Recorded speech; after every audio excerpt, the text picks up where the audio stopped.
Bonjour les enfants, c'est papa. Mon mur est un asile psychiatrique à ciel ouvert et ma salle d'attente est toujours bondée. Bienvenue à la clinique les enfants. Alors imaginez-vous, s'il fallait à Maurice Kamto les 300 signatures. Quand vous voyez seulement le tremblement de la situation, vous pensez qu'il n'a pas les 300 signatures. Quand vous voyez comment l'environnement se tremble, quand vous sentez le tremblement, est-ce que vous pensez que même si Maurice Kamto devait aller jusqu'aux 300 signatures, sa candidature aurait un moindre problème?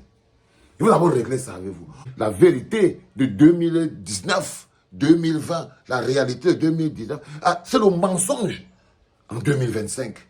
Quand vous voyez le tremblement, vous pensez encore en ce moment précis que la candidature de Maurice Kamto souffre de quelque chose? Je vous ai toujours dit, les enfants, sachez suivre la lumière. Ne vous trompez pas. Il ment pas. Il ment pas, papa. Quand il me dit, toi, va zéro, t'inquiète pas, je serai candidat. Quand Maurice Kamto m'avait dit, t'inquiète, je serai candidat. Il n'y a pas de souci. Écoute pas ces gens, ils parlent et tout. Par contre, vous devez vous poser la question.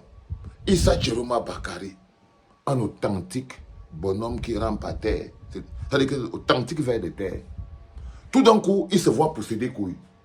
Il va aller affronter son patron, son dieu, Paul Biya, à l'élection présidentielle. Parce qu'il faut bien savoir que le rapport qui existe entre Issa Chiroma Bakari et Paul Biya, c'est que pour Issa Chiroma Bakari, Paul Biya était omniscient, omnipotent, omniscient, l'homme-dieu, le bonbon, la bonne chose, la saveur, le président du monde mondial.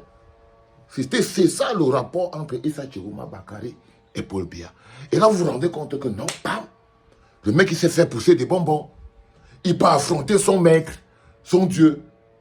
Non, posez-vous des vraies questions. Il n'est pas devenu courageux du jour au lendemain, les enfants.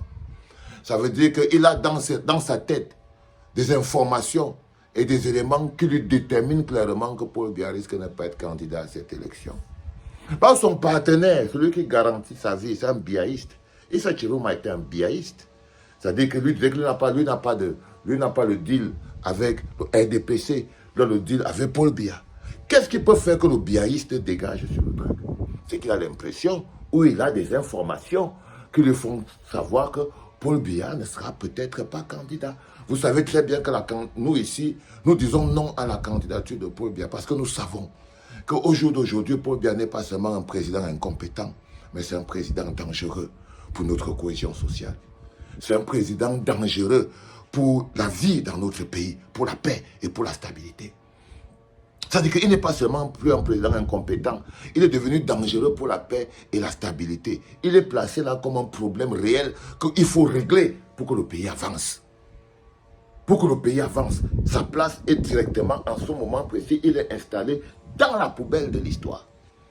Il est dans la poubelle de l'histoire. Les gens dansent déjà autour de lui. Les Chiromas sont déjà en train de partir. Il est assis, il est vivant. On se moque déjà. Donc, il est déjà en mode mort-vivant. Il est déjà en mode mort-vivant. C'est pour ça qu'on vous dit avec certitude que ce monsieur n'est pas seulement un président incompétent, mais il est devenu un danger. Mais il est devenu un danger parce que là, on a la certitude que c'est un mort-vivant. Alors, Issa Chiroma Bakari, tout comme Bello Bouba Maïgari, ils ne sont pas devenus courageux du jour au lendemain.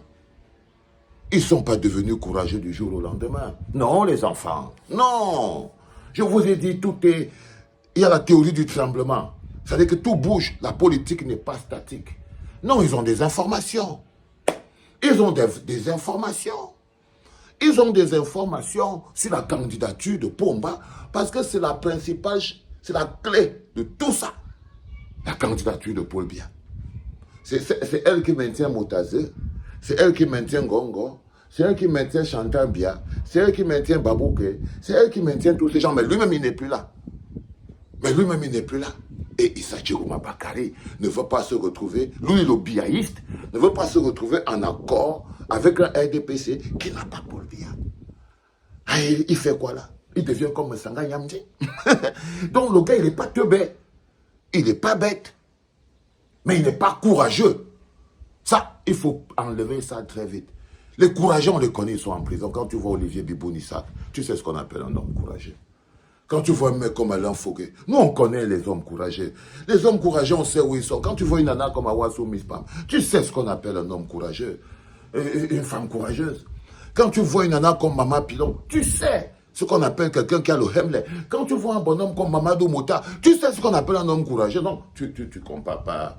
Tu compares pas ces gens à Issa Chiroma Bakary. En sérieux, lui, il doit faire ses preuves.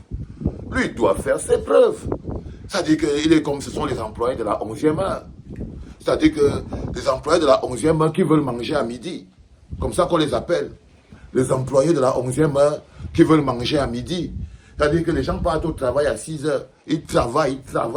Lui, il débarque au travail à 11 heures. Mais il veut choper la même chose à la pause de midi. Et même parfois, il jouait d'abord contre. C'est-à-dire qu'un bonhomme joue dans l'équipe adverse pendant 80 minutes. Il joue dans l'équipe adverse pendant 80 minutes. 80 minutes. Et les 10 dernières minutes, il se dit non. Il quitte, il dit qu'il va aller jouer dans l'autre équipe, qui mène déjà son équipe 3-0. Parce que la résistance, en ce moment, mène la conservation de Paul au moins 10-0. Le peuple est tellement debout. Vous êtes tellement debout, les gars. Vous-même, vous ne voyez pas votre debout. Vous-même, vous ne voyez pas votre debout. Mais moi, je peux sentir. Moi, je peux sentir. Et ils sentent. Et ils sentent. Tu crois que qu'est-ce qui les fait bouger? Tous ces gens. Vous pensez que qu'est-ce qui s'est passé? C'est vous. C'est l'énergie du peuple. C'est l'énergie du peuple. Ça dit que les populations faibles, pleurnichardes, sont en train de se transformer en peuple.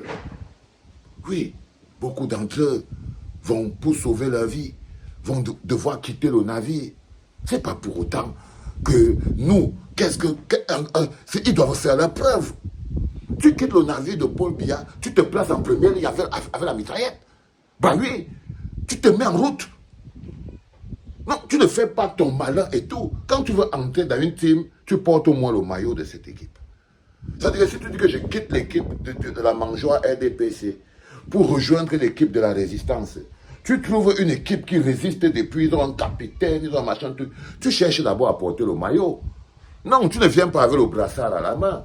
C'est pas possible. C'est pas possible, les gars. Vous êtes dans quel délire?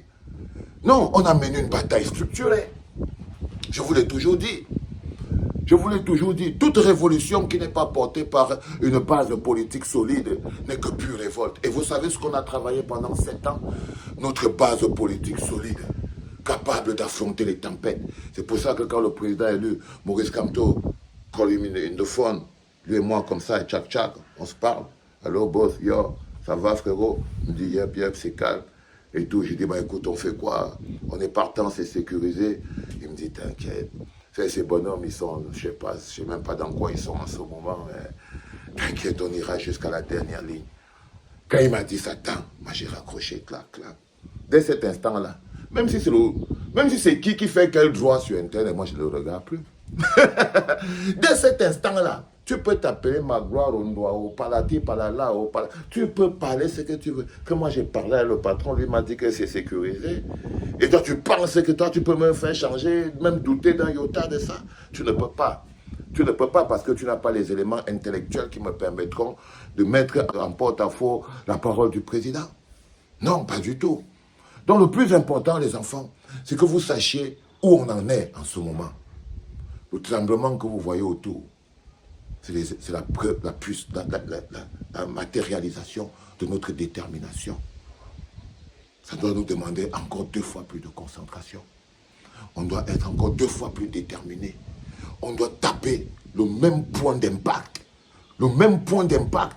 C'est-à-dire quand on tape comme ça, vous sentez comment ça tombe. Il y a des Chiruma qui tombent. On tape comme ça, là, il y a des Belobouba, ça tombe. On tape comme ça, là, il y a des Messanga, ça tombe. C'est des arbres, c'est des mangues bizarres qui tombent. Et nous, on doit maintenir la pression sur le même point d'impact. C'est ça. Mener une lutte de résistance à main nue, de manière pacifique. Parce que tout, finalement, tout est dans la tête. Au final, c'est dans le cœur et dans la tête. L'amour, la détermination, la construction d'un peuple et des enfants. C'est ça le plus important. Et c'est ce travail que nous sommes en train de faire en ce moment. Et on ne fera pas marche arrière. On ne fera pas de marche arrière.